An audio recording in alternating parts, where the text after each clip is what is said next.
Hello everyone, I am back with an unboxing and flip through of the Kali Oracle by Alana Fairchild.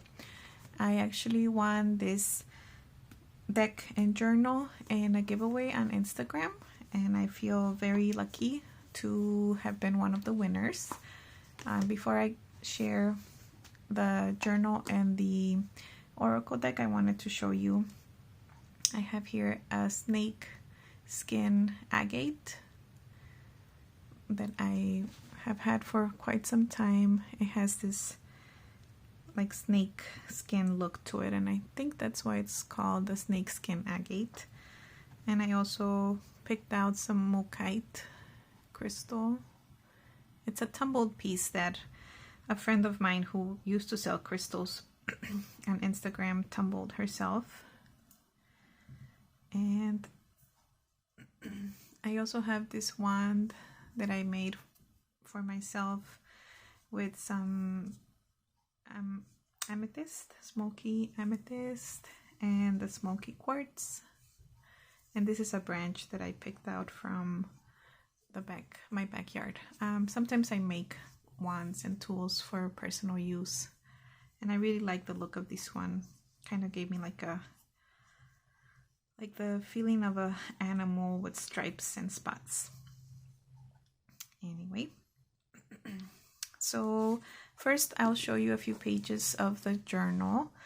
Alana Fairchild has quite a few decks, and actually I have one more of her decks that I wanted to bring out just for comparison. So she has, I was saying that she has quite a few decks. This is the other deck I have of Alana Fairchild's, and this is just like the size comparison so you can see. This is the pocket edition of the Kali Oracle, and this is the full-size edition of the Mother Mary Oracle.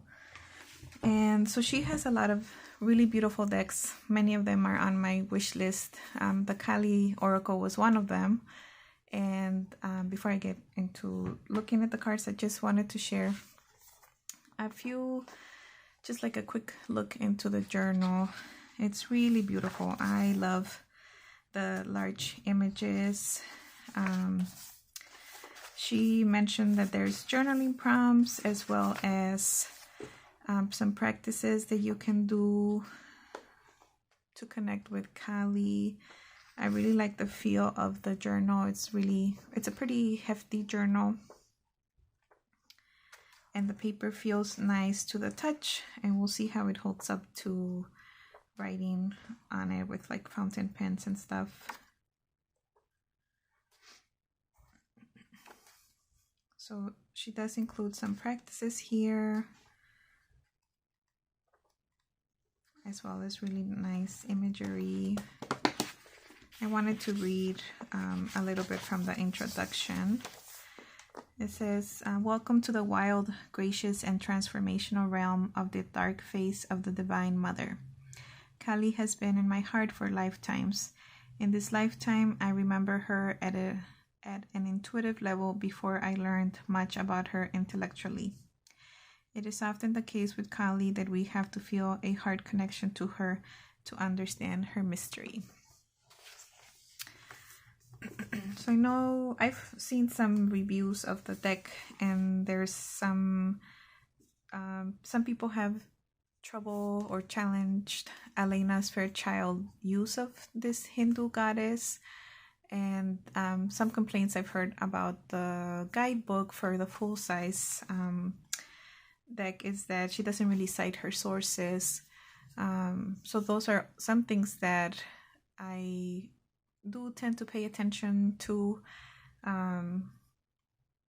but I was curious about this deck, and also I do enjoy Alana Fairchild's decks and her take on the different goddesses that she has made decks for, like the Mother Mary Oracle. She has an Isis Oracle, and she also has a Kuan Yin Oracle, as well as some other ones.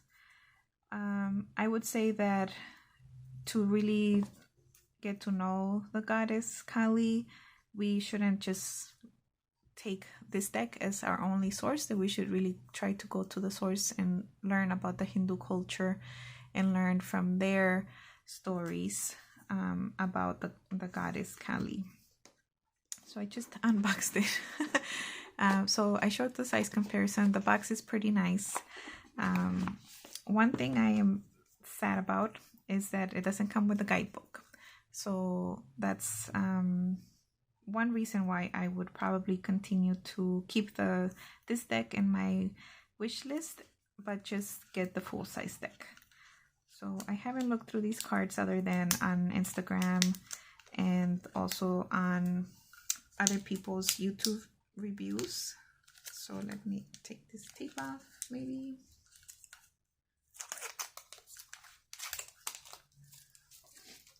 And I'll start doing a flip through, and let me move the journal out of the way. So I would say that there's a video I'm going to be making in response to Rose Honey Ritual about not my aesthetic. And I would say that this kind of imagery is not my aesthetic. And the illustrator is Jimmy Manton. And he has illustrated several other decks of Alana Fairchild and other people's decks. And he has this kind of like superhero-ish movie star kind of vibe to the bodies that he draws.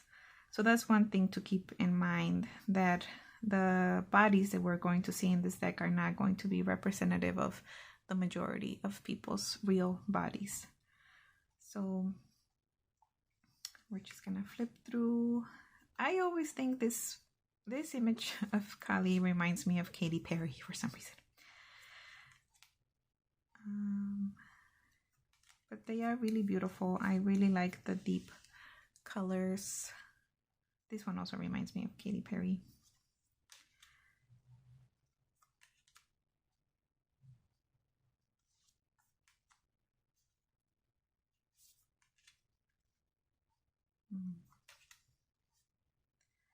I really think that if I'm going to get a lot out of this deck, I need the guidebook. Oh, I just realized that in the back, I'm not gonna start over, but in the back of the cards there's a description to the cards, so that's good. At least we are not left completely in the dark. Kali Yantra, Yuga Shakti. Let's read one of them and see the level of depth. So this one is the Bhadra Kali. There is not always a need to try to grapple and conquer. Sometimes the need is simply to let go. Just because another has created a certain reality for themselves and is attempting to draw you in, it does not mean that you must participate. You have the divinely granted gift of choosing where to invest your energy. Be kind to yourself. So those are pretty good messages. From my experience with the Mother Mary Oracle, I know Alana usually gives different meditations and affirmations and other practices that you could do. So I would still want to get the full size deck and get that knowledge from her.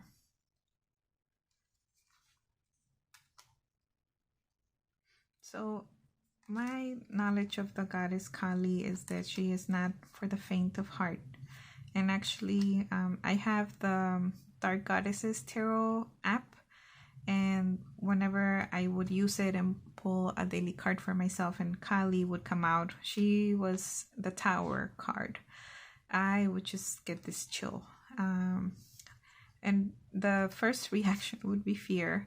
But then after that reaction came the shift in perception that change and destruction sometimes needs to be present in order for growth and new beginnings and creation to happen. So that's one way in which I have experienced the energy of the goddess Kali. a few years ago, I was just curious. You know, you get the inkling that you want to learn more about certain things, and you could call that a calling to work with the different energies, a calling. And so I was interested in learning more about Kali, and I think it was before this deck came out, because I remember having the deck in my, after she announced that the deck was gonna be released, I had it in my list, and I was kind of waiting for it to come out. So she has these two instructional cards. I really do like Alana Fairchild decks. I like the energy that she shares, and my first impressions of the deck, I know I just flipped through all of them, is that definitely a deck that I would want to pull one card from and reflect on the message in the back, maybe put it up on my altar, and just see how I can connect with the energy of the goddess Kali. But it wouldn't be, I don't think that it would be like a daily draw, more of a let's connect more deeply with this energy.